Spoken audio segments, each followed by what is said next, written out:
Let's get more analysis on this and bring in Riley Waters, policy analyst, Asia economy and technology at the conservative US think tank, the Heritage Foundation. Riley, thanks so much for your time. And of course, there's lots to discuss when it comes to the trade front right now. Let's start on NAFTA. The US says it's angling for a deal in about 3 weeks' time. Do you think they'll be able to get it done? And how watered down is this new renegotiated NAFTA going to be?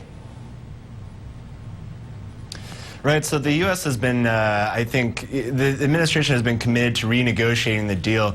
And I think everyone, even those including in Washington, are looking for a way out. They're looking for the deal to sort of come to a close, for a good agreement to be made, and for uncertainty to sort of be answered. Let's also talk about the other issue here. And yesterday we saw President Donald Trump meeting with Japanese Prime Minister Shinzo Abe, and trade was also on the agenda. Japan has essentially resisted a bilateral trade deal with the US because it wanted to bring the US back in from the cold when it comes to TPP. With regards to what you've heard from the president so far, is it likely that the US will not just maybe get NAFTA over the line, but maybe also jump back into the TPP? The President and Prime Minister Shinzo Abe were very good at being ambiguous about exactly what their goals are for the future of U.S.-Japan trade relations. You know, they definitely left it open in the air to whether it's a bilateral pursuit or entering the TPP. Obviously, you know, the President has made very vocal his views that he would prefer a trade deal that's good for America. Japan has always been politically opposed to a bilateral, and so I think there are still eggs in the basket on the side of bringing America into TPP, and I don't necessarily think it's out of the question. The question is, you know, what does the future of TPP with America look like? And that one's a little bit more uncertain. So what do you think that would look like? And even if it did get to that point, do you think the current signatories would be willing to renegotiate with the United States after President Trump essentially left them for dead?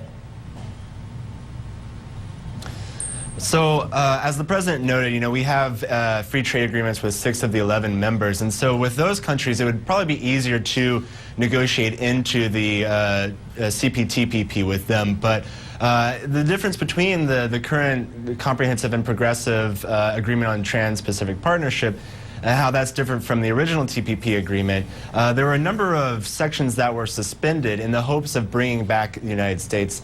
Obviously, there will be some trade-offs in this deal. There's definitely some face saving. You know, if the president shows the sign that he's really willing to come back into TPP, and then they can't come to a disagreement, this might have greater repercussions than just the original U.S. not signing the original TPP.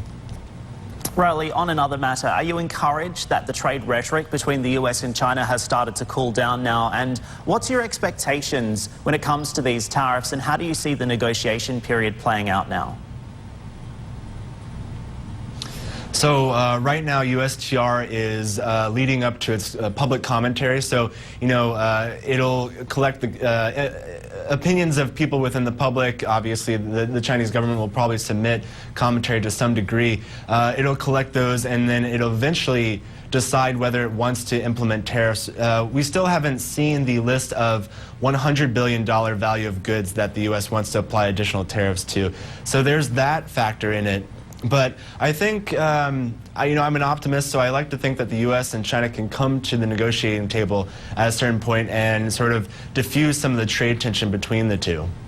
And of course, all of this happening against the backdrop of increased geopolitical concerns as well. North Korea has also been on the agenda this week. Do we have any more clarity after the latest Trump and Abe meeting on when and where a potential Trump-Kim summit might actually take place?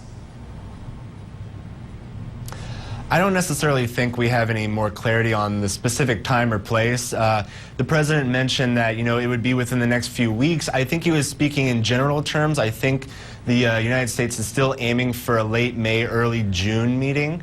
But obviously, there's a lot more to this than just, you know, the U.S.-North Korea, U.S.-South Korea, or North Korea-South Korea relationship. You know, if you look at the Korea-U.S. free trade agreement, you know, the president said he would postpone officially signing on to this until he's kind of weighed how the potential of this U.S.-Korea summit ends up.